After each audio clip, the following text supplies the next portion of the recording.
আসসালামু আলাইকুম।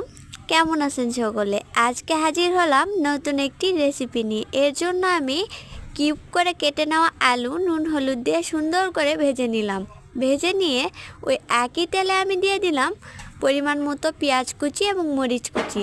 এরপর দিয়েছি তেজপাতা, দারুচিনি, সাদা এলাচ, কালো এলাচ দিয়ে লাল লাল করে ভেজে নিয়ে এখানে দিয়েছি পরিমাণ মতো আদা রসুন বাটা, জিরা বাটা। এরপর দিয়েছি পরিমাণ মতো লবণ, হলুদ এবং গুঁড়ামরিচ দিয়ে সুন্দর করে ভেজে নিলাম। ভেজে নেওয়া হয়ে গেলে এখন এখানে দিব পরিমাণ মতো মুরগির মাংস দিয়ে সুন্দর করে লাল লাল করে ভেজে নিব।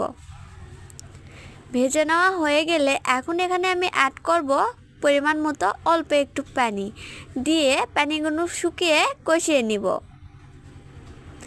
এই তো আমার মুরগির মাংস কষানো হয়ে গেছে। তারপর ওই যে আলু ভেজে নিয়েছিলাম না, ওগুলো দিয়ে দিলাম।